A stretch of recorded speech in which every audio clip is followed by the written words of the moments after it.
Okay, तो अब हम लोग थोड़ा सा पढ़ेंगे लेंस मेकर्स फॉर्मूले के बारे में, है ना। लेंस मेकर्स फॉर्मूले को अच्छे से डिस्कस करते हैं और देखिए कि लेंस मेकर्स फॉर्मूला यही तो है, 1/f is equal to mu minus 1/r1 minus r2। ये म्यू का मतलब क्या है?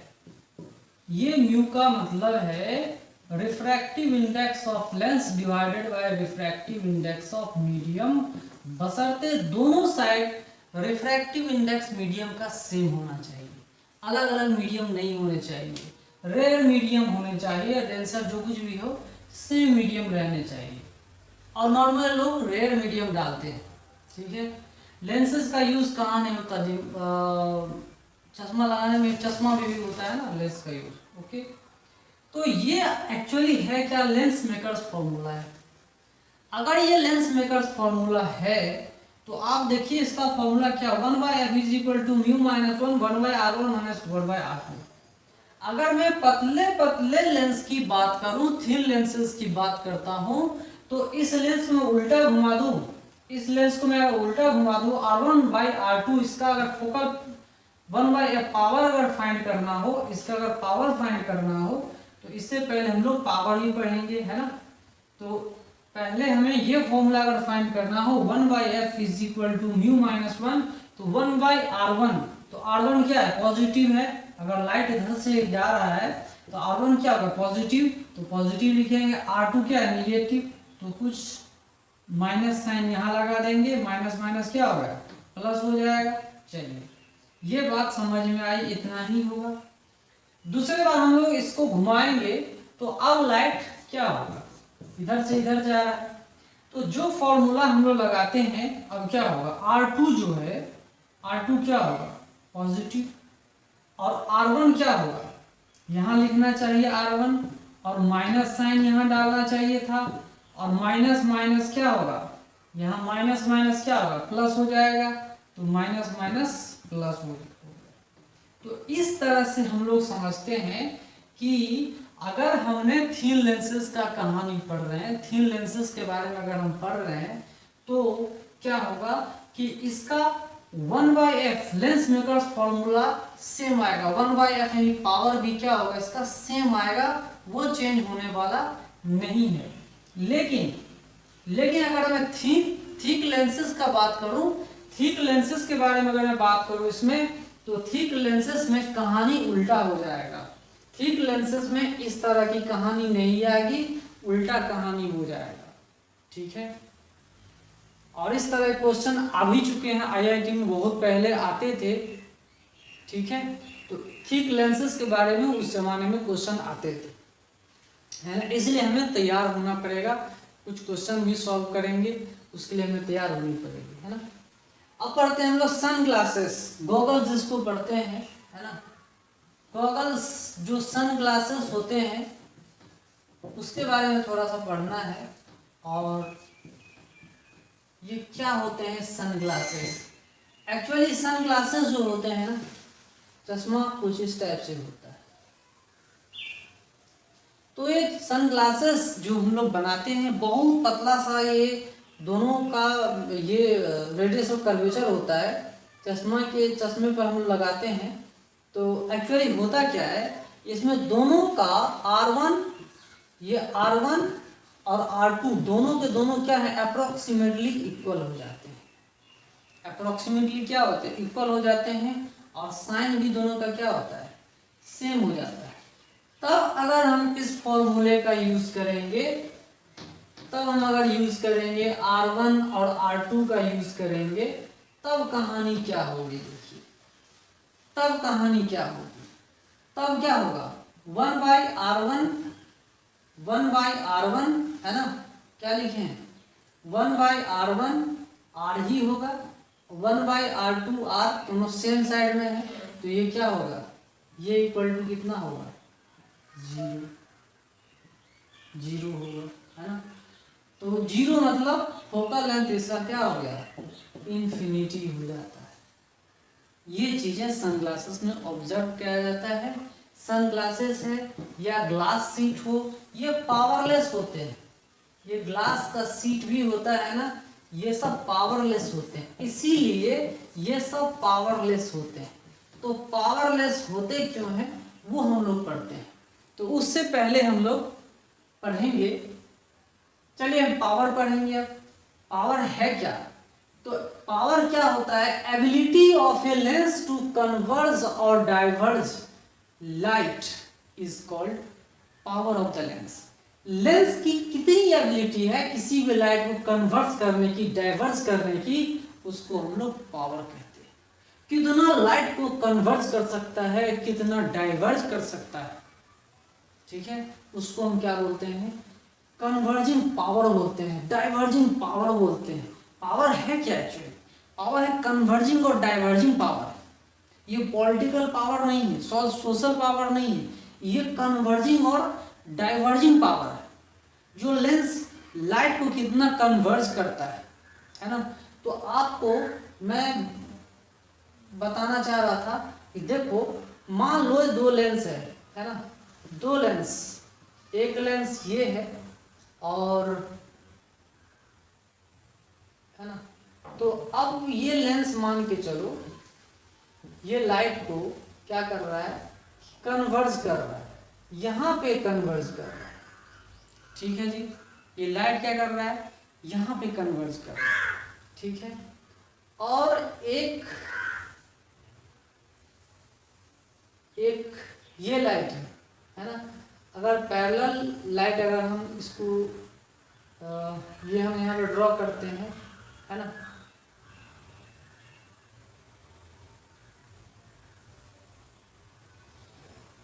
और ये एक लेंस है ना, ये भी एक लेंस है कन्वर्जिंग, ये एक दोनों के दोनों क्या है? कॉन्वेक्स लेंस है। अगर इसका फोकल लेंथ f हो और इसका फोकल लेंथ, सॉरी इसका f1 मान लेते हैं और इसका हम फोकल लेंथ f2 मान लेते हैं, ठीक है जी। तो अब बताओ कि ज्यादा कन्वर्जिंग पावर किसकी है? ज्यादा कन्वर्जिंग पावर किसकी है? और इसमें आपको दिख रहा है कि f1 is less than f2, ठीक है जी, f1 is less than f2। तो हम लोग बाद में पढ़ेंगे, अभी देखो पावर का डिफिनीशन क्या होता है। 1 बाय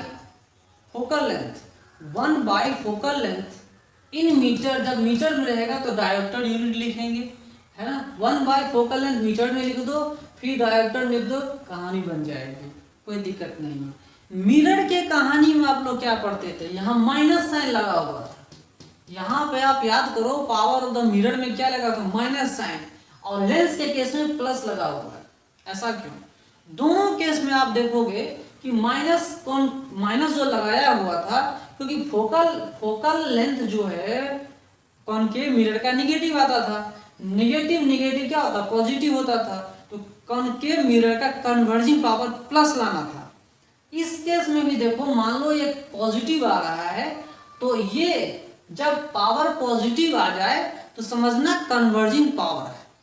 जब पावर पॉजिटिव आ जाए तो समझना कन्वर्जिंग पावर है, और जब निगेटिव आ जाए तो समझना डाइवर्जिंग नेचर।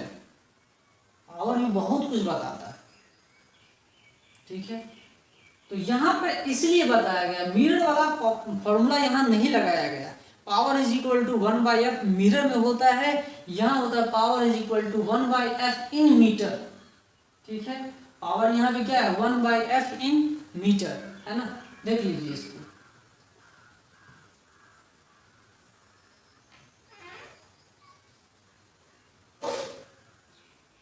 तो यहाँ पे आपको दिख रहा होगा, आसानी समझ गए हैं। 1 बाई एफ क्या है?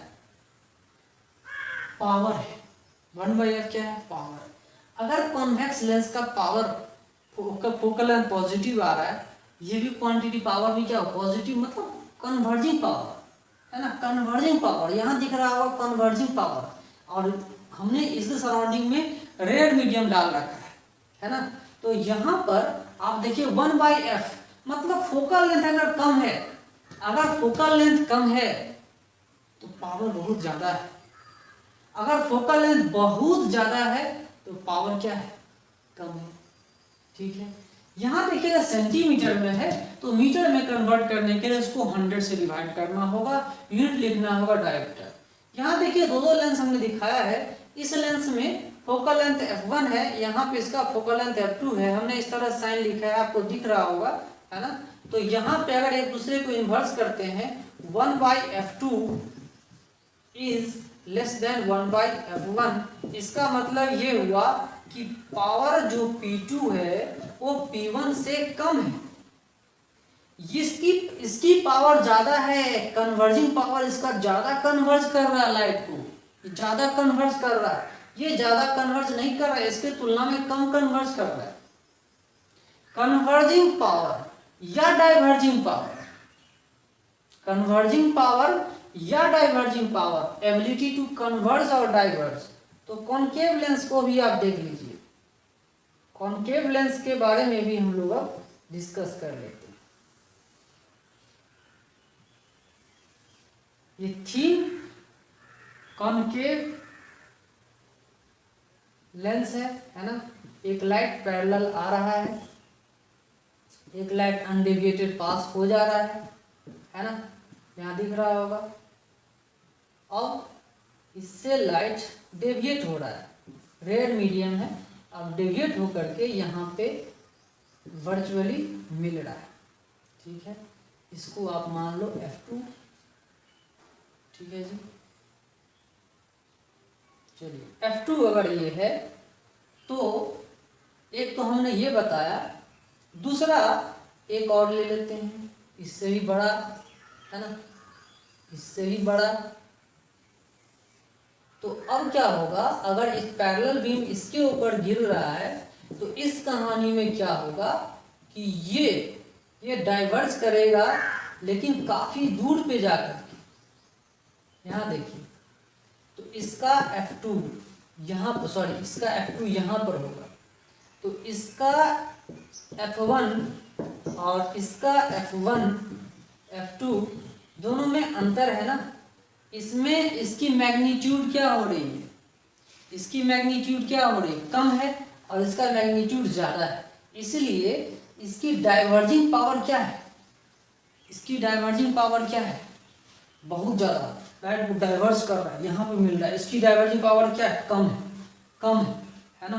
तो इस तरह से हम लोग पढ़ सकते हैं कि इसकी डाइवर्जिंग पावर ज़्यादा है, इसकी डाइवर्जिंग पावर क्या है, कम है, इसलिए पावर ज़्यादा किसका होगा, इसका पावर ज़्यादा होगा, जिसकी फोकल लेंथ कम उसका पावर ज़्यादा, है ना।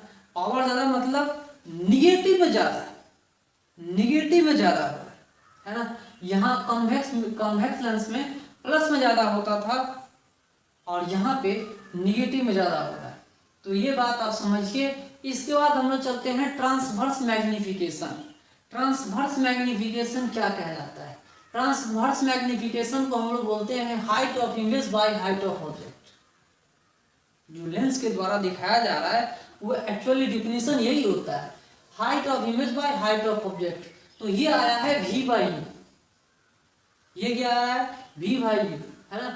तो इस फॉर्मूले से अगर हम यूज करते हैं 1/V माइनस 1/U, तो एक्चुअली माइनस V/U करते थे, है ना, माइनस V/U करते तो क्या आता, माइनस माइनस प्लस हो जाता, तो हमने एक ही बार लिख दिया V/U। अगर हमें एक फॉर्मूला तो V/U में भी हम लिख सकते हैं, अगर एक दूसरे फॉर्मूले में अगर V और F दिया हो तो हम इस तरह से कर सकते हैं। बाद बाकी जो फॉर्मूले हैं आप U को रिमूव करके हमने दिखा दिया आपको, अब V को रिमूव करके बताओगे और U एंड F के टर्म में बताओगे कि ट्रांसवर्स मैग्निफिकेशन क्या होगा। इट इज योर होमवर्क, ये आपका होमवर्क है, इसको भी आप लोग याद रखोगे, याद रखते ही आपको न्यूमेरिकल्स में काम आएंगे और तुरंत क्वेश्चन बनाना होता है। अगर V और U दिया हो तुरंत आंसर बनाओ, अगर V एंड F दिया है तो ये फॉर्मूला अपनाओ, और U एंड F अगर निकालना हो तो V को यहाँ से उड़ाओ, यहाँ से V को उड़ाओ, तो इसको भी उड़ा सकते हो, कोई दिक्कत नहीं। V को उड़ाओ यहाँ से, यहाँ लिखेंगे u बाई वी, है ना। तो 1/v के बदला लिखो, जो भी आएगा आप लोगों का ये होमवर्क है, ठीक है। ये transverse magnification for the lens है, ये लेंस के लिए है, नॉट फॉर द मिरर्स, है ना।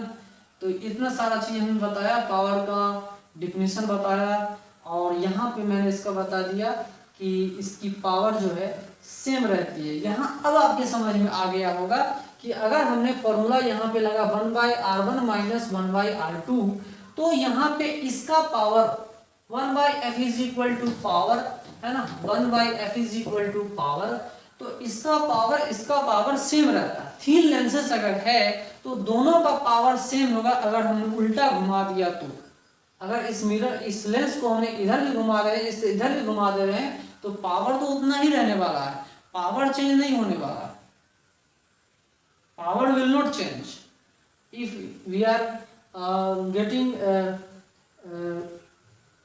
Reversing it. अगर मैं इसको रिवर्स कर दूं, उल्टा घुमा दूं, बैक साइड को फ्रंट कर दूं, फ्रंट को बैक साइड कर दूं, तो भी इसका पावर क्या होगा, उतना ही रहेगा, पावर ही चेंज नहीं होगा। क्योंकि लेंस का फॉर्मूला में यही चेंज नहीं हो रहा भाई, 1/f ही नहीं चेंज हो जाएगा, पावर कहाँ चेंज होगा। Power is defined as 1/f, और इसको मीटर में लिखेंगे तो डायरेक्टर लिख देंगे, सेंटीमीटर में लिखेंगे तो 100 से डिवाइड करना होगा, f को ऊपर चला जाएगा 100। इस तरह से हम लोग लिखेंगे। सन गॉगल्स के बारे में बताया, सन और गॉगल्स और सनग्लासेस जो होते हैं, जिसकी फोकल लेंथ क्या होती है, इन्फिनिटी और पावरलेस होता है ना, और ग्लास की पावरलेस होती है। ये सब चीजें हमने आपको बता दिया है, आप लोग इसको दिमाग में रखिएगा। फिर हम लोग आगे चलेंगे कि लेंस को काटने पर क्या क्या असर पड़ता है, ठीक है।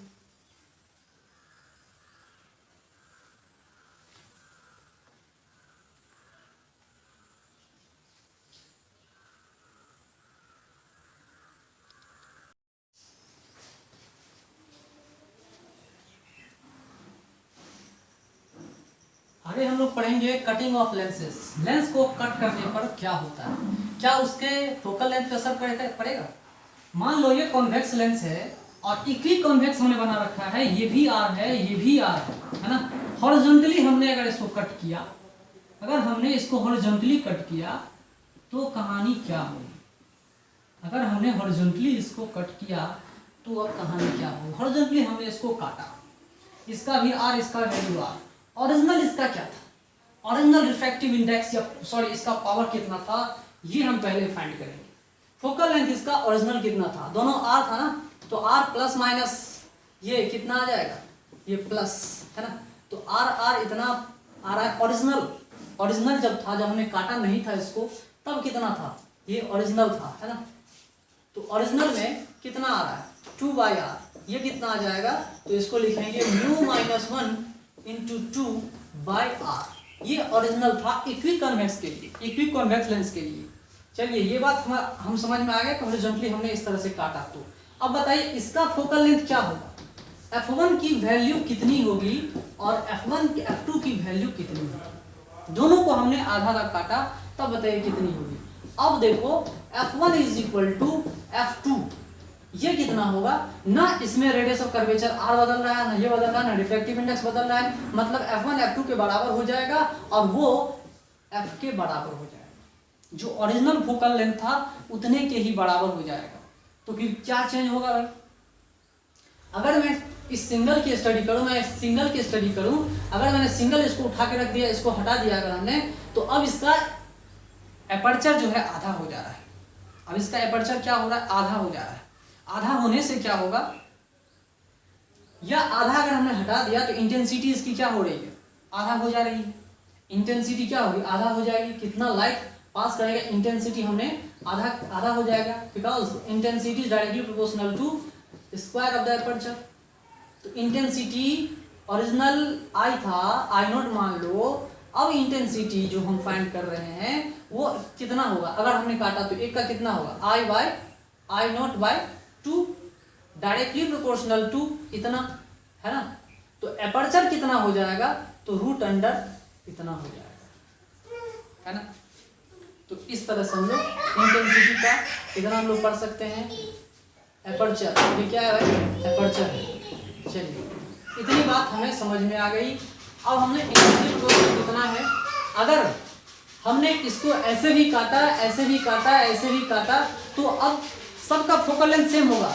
ये आप यहाँ देखो, ये जो कॉन्वेक्स लेंस बन रहा है, इसका फोकल लेंथ, इसका फोकल लेंथ, इसका फोकल लेंथ, सबका फोकल लेंथ क्या होगा, सेम रहेगा, कुछ भी डिफरेंस नहीं आएगा, सबका सेम होगा, याद रखिएगा। क्योंकि इसमें ना रिफ्रैक्टिव इंडेक्स चेंज हो रहा है, ना इसका रेडियस ऑफ कर्वेचर चेंज हो रहा है। इसको हम इक्विकॉन्वेक्स लेंस बोल सकते हैं। तो इस तरह से हमने पढ़ा, इंटेंसिटी घट जाएगी, जो इमेज बनेगा उसकी इंटेंसिटी थोड़ा सा कम रहेगी, घटा हुआ रहेगा, आधे इंटेंसिटी वाली होगी। नेक्स्ट हमने इस तरह से आपको समझाया, कोई दिक्कत नहीं है, इतना बात आपके समझ में आ गया होगा। नेक्स्ट टॉपिक जो हम लोग पढ़ रहे हैं, अब इसको हम वर्टिकली काटेंगे। वर्टिकली काटने से क्या होगा, वर्टिकली काट के हमने दोनों को अलग कर दिया है ना।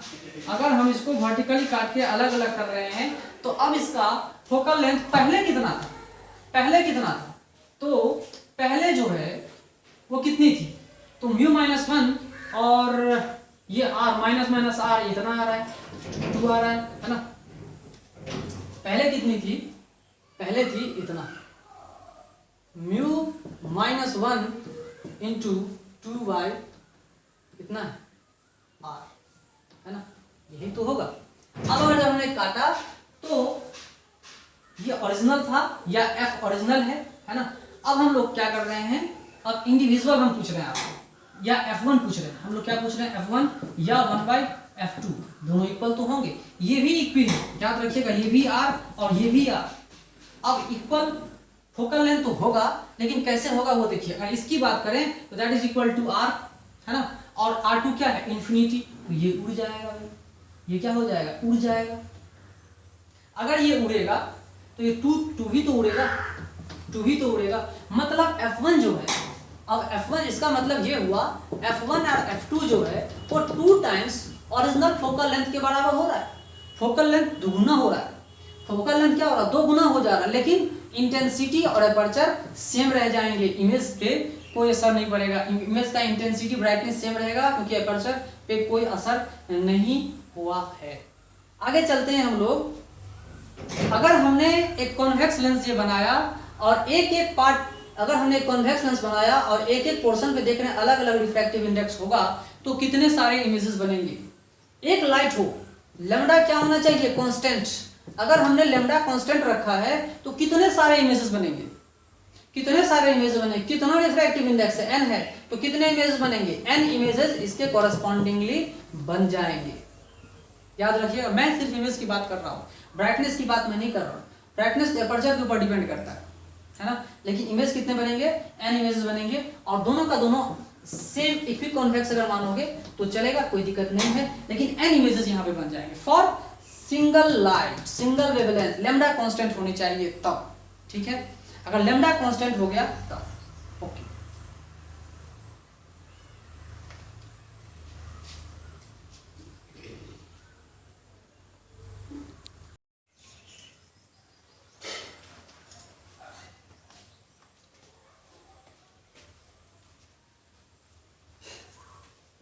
हम लोग पढ़ेंगे लेंस के बारे में और थोड़ा डिटेल में जानते हैं।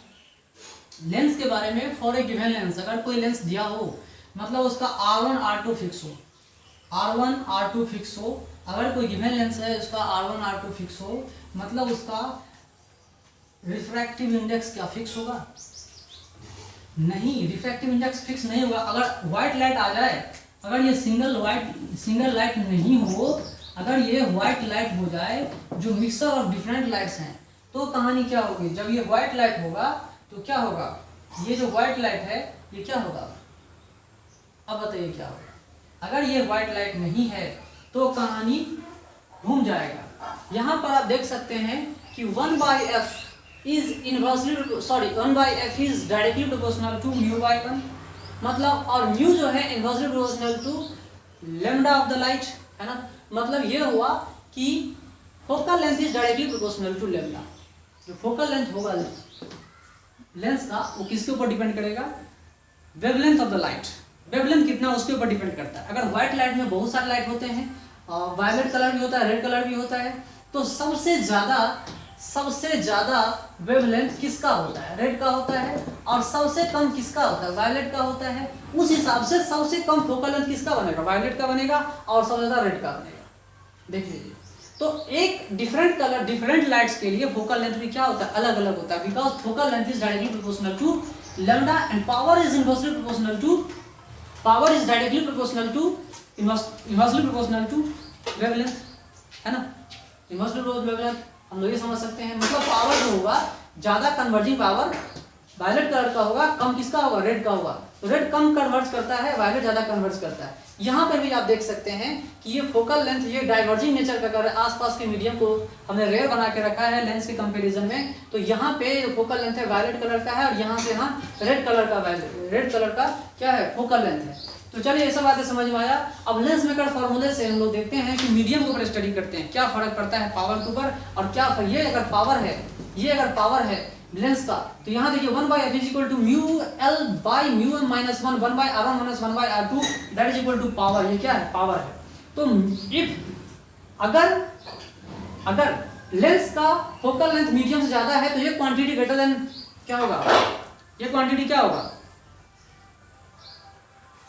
पॉजिटिव, है ना, ग्रेटर देन 1 पॉजिटिव हो जाएगा। ये भी पॉजिटिव होना चाहिए, पावर पॉजिटिव होगा तो ही कन्वर्जिंग होगा, किसी भी तरह से पावर कन्वर्जिंग पॉजिटिव होना चाहिए तो ही कन्वर्जिंग होगा, ठीक है।